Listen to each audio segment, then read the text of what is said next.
Okay, my peer-to-peer teaching is on visual representations, explaining and teaching to a fifth grade class the applications of visual representations. I will be starting at the beginning of my lesson and then working into kind of the middle part, explaining what types of visual representations there are. After this part, we break into small groups and they'll have different scenarios where they have to figure out what visual representation would work best. And then after that, they'd start doing their final project for this lesson, which is creating a visual representation towards the American Revolution. So I'll begin here. Hello, class. Today we are going to be discussing and learning about something you all use every day in life. You see them, you watch them, you look at them, you use them in almost all other subjects you guys are learning about right now. And does anybody have any idea of what that might be? What we're going to be learning about today is visual representations. Now, can anybody tell me what a visual representation is? Or an example of a visual representation somewhere where they might see one? Okay, good. So a visual representation, simply put, is kind of anything an author or an individual, somebody who has some information they want to get it across without just using words. They want to use pictures or something to explain the point or the facts that they've gathered and would like to share with people. So there are a lot of different types of visual representations. Again, this might be a little confusing for some of you because you think of visual representations and oftentimes we're gonna get our math brains on, right? We're gonna think of pie charts and graphs and stuff like that, which is good. But just know that it is math, but with math, there's a lot of things that are applicable to real world situations as well. So with that being said, there are a lot of visual representations beyond that, and we'll cover those in just a little bit, okay? We're gonna go over those, and then after that, you all are gonna have an opportunity we're gonna break into our small groups, and we're going to discuss different situations, different scenarios, and you guys are going to have to pick and choose what visual representation you guys think will work best for that situation. By the end of the day today, in just a few 45 minutes, you guys are going to be pros at this, and we're going to start our project of creating a visual representation towards what we've been talking about recently in social studies, which is the American Revolution. So as we're going through these, I really want you guys to keep in mind different situations, different scenarios, different visual representations that you can apply to the American Revolution, okay? So let's get into some of the different examples. So some of the things I grabbed out of your guys' math books is, here's one. This is a pie chart, right? We know what a pie chart is. So a pie chart looks like a pie, right? It's a circle.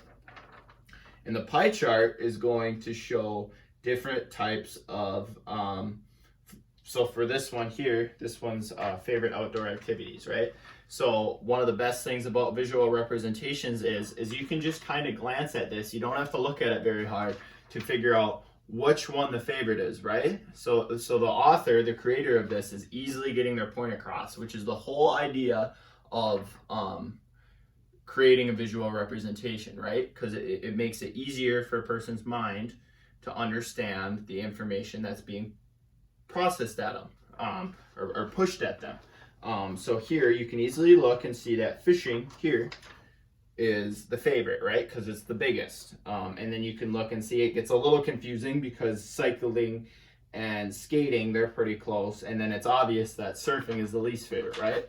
So just, again, keep in mind, and if you guys have any ideas that pop into your head, feel free to jot them down quick in your notebooks. different ideas that might be applicable to the American Revolution, which we're going to be coming back to. Another popular used visual representation that you see in your math books, which is what I got this out of, or a science book, oftentimes is a bar graph, right? Again, we've covered this before. We all know what a bar graph is. So a bar graph here, this shows, again, information. This one is people's most used technology, right? And again, with this, you can almost more easy see the favorite types of technology. So it's obvious here. You can see that the telephone is the most used. And then you can see the least, and then kind of the middle, you can see where the numbers are. So that's another type of visual representation. So there's all sorts of real world applications and ways to get your point across. Can anybody think of anything else that where you see a visual representation? Okay, so one that you guys watch or look at almost every day, oftentimes after school, once you go home, is TV, right? Think of TV. Not so necessarily like the TV shows you like to watch, like on Cartoon Network or Nickelodeon or stuff like that. But more if you think of like the Discovery Channel or the National Geographic Channel, is documentaries, right? Documentaries is getting a person's point across, right? By using ideas and visuals to help a person learn. So that's another example of a visual representation that's used every day, or is on every day, that many authors and scientists and people use to help get their point across.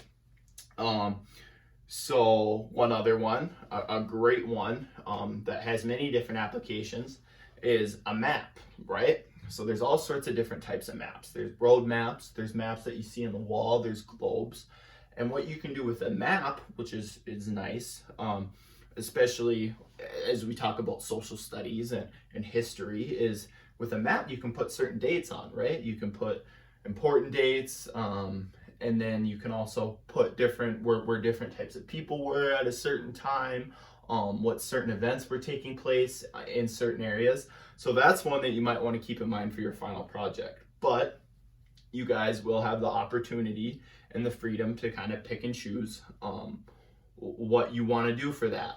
So we can go from there.